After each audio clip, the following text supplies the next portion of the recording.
Well, here we are, back on the project, the Porcelain project. It's gone quite well yesterday.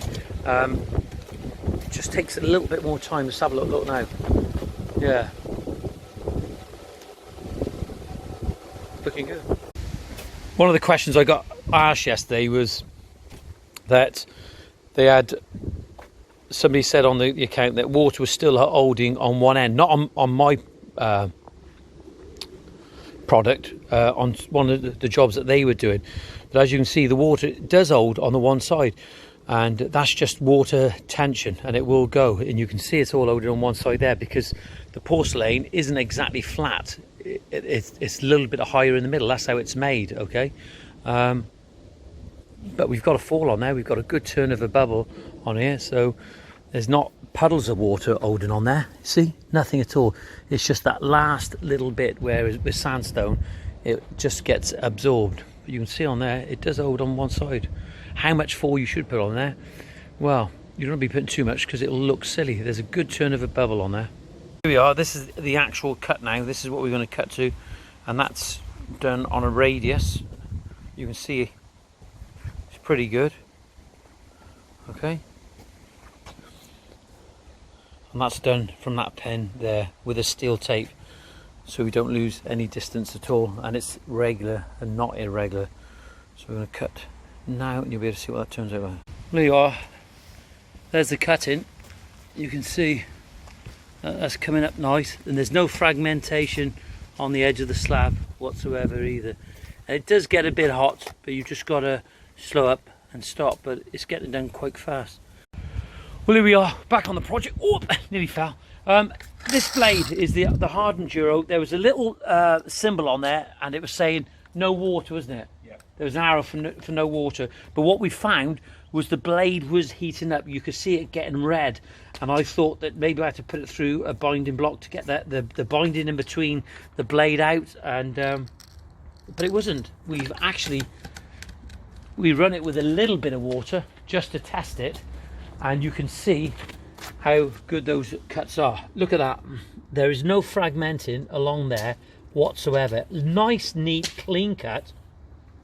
And because we've used decent Italian porcelain, there was no tension and the porcelain splitting off like you see all too often. So, over the moon.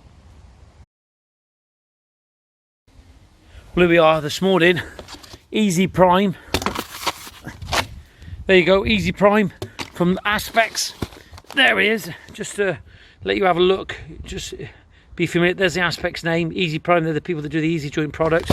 And this stuff, I can categorically tell you, this is the dog's Whatsits, because it works perfectly. We used it on Stockton on Tees a little while ago, and it was excellent, absolutely excellent. Really pleased with it.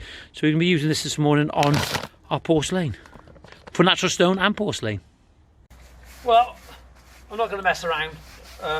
You need to put primer on your porcelain, and to be honest, you need to put primer on your natural stone as well. And the fact is, that will ensure that your slab is not going to delaminate. It's just an absolute must. Am I getting paid to say this for Aspects? No, I'm not. But what they did do, they actually sent me a tub to try out. But I have to admit, and I have to be honest, we did a job in Stockton on Tees where a job went drastically wrong. Client had a bad experience with a contractor, wasn't very good at all, and we used this on a test now. This stuff simply is amazing, a bit like me. Right, this has been a real baby this morning. It's been absolutely fantastic. This is the Hard Enduro. I think it's the Viper blade. Okay, a dry cut blade you can put water on it, but a wet cut blade cannot be cut dry. Am I correct, Andy, in saying that? Yes. So just repeat that. A dry blade you can put water on it, but if it says it's a wet cut, you cannot run that dry. You just cannot. And the other thing, of course, we are cutting circles with this. Okay, you've got to make sure you've got a guard on. Always think about your PPE, so important. And you've got to remember the circle that we're actually cutting is on a 4 meter radius, so it's a very, very shallow blade. Remember, very shallow diameter circle. So when you look at this blade, it's not designed actually to go around circles, but if you've got a longer distance, it's not going to be so bad. So just remember that, okay? A dry blade you can cut wet, but a wet blade you can't use that dry, so just remember it.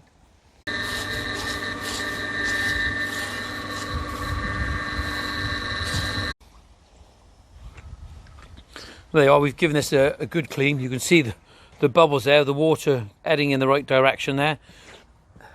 We've got this going in this direction. Started to cut the circle now, which is looking nice. The middle section, as you can see, at a right angle to the house, and then we return to the same shape as what we have on here for the final bit. Now we're going to go and have some lunch, aren't we? Yeah, on you. Oh, here we go again. He's eating his meal now. I think he's... Have you earned it this morning? My what? Have you earned it? Of course I have. We haven't finished yet, mind. It might be Friday. No early finish. It is. 3:30 on a Friday. Look, I've got squash there, and he's got beer. And for some reason, it's over on my plate. So here we are. We've marked our line now where we're going to cut, but we've dry laid those, whereas before, for these, we actually overlaid and cut. So we're going to try it this way. It works, but you just got to make sure when you're dry laying it that you get your spacings right. It's all got to be level and tickety-boo, and that looks okay.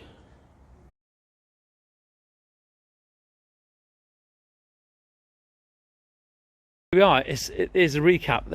There we are, running at a different diagonal there, that area, and then when we look down here, we started to get the cuts in all the way around here. I can walk on this bit because this was laid yesterday. It's just the overhang of those slabs there that I cannot walk on. And you can see around here, we've got the cuts going on around here. The unfortunate thing about this project is that I think we've got like 7 manholes, absolutely 7 manholes. There's one there that needs to be raised up, and we've got to deal with that one manhole because it's increasing on the perimeter of the radius that we've got coming around. So as you can see, we've brought the paving a little bit further past here, past the house. I think that's good design, bringing it past, never finishing it straight with the brickwork here is just to take it by. Yeah, it's looking good. I'm happy with it, the client's happy with it, and I really feel as if the last 2 days we've made progress because we've been sat on this job for quite a while getting the base right. But that just proves one thing, that the success is in the foundation, and it makes it easier as you're going along. The other thing that we looked at was the I'm going to turn the camera around at this point. Well, I'm turning the camera around now. Doesn't bet my vanity now. Look, yeah, the cutting of the porcelain, we used that blade, and it was a dry cut blade from Ruby, which you can actually run water on it. I forgot what I was going to say then. Yeah, the slurry mix, the bridge bond on the back of the slabs from Easy Joint, their priming slurry, it was absolutely brilliant. We made our own yesterday, and it worked, but it wasn't so good as that priming slurry from Aspects, the Easy Joint people, and it went on beautiful. It really coated the back of the slabs, and it stayed on there. And there was a couple of times where we had to lift the slab back up, and we had a job to lift it up, not just through the suction, but certainly it made a difference with the slurry. I'm going to say that again now. So the blade that we were actually using was for a dry cut. Okay, you can use that as a dry cut, but you're okay to run water on it. But a blade, a wet saw blade, you can't run dry. Is that correct, Andrew? Yeah, so just confirm that. I get confused myself sometimes. It's just how my head works. So a wet saw blade from Ruby, you cannot run dry, but the dry blade that we have, you can actually run water on it. And when we did, we just experimented a little bit by using a little bottle, and then we used a squeezy bottle. We had water going on the blade, nice and easy. No water going up onto the lead or the units of the grinder that we were actually using, and it cuts the paving absolutely perfect. It kept the diamond tip blade cool. The other thing, of course, is to remember is not to try and do too much in one go. You know, just, you know, cut the one slab, walk away, let the blade cool down, and run that blade through a different material to get the binding away from it and out of in between the diamond, and then it'll be a little bit more effective if you do that. So there you are, job done for today.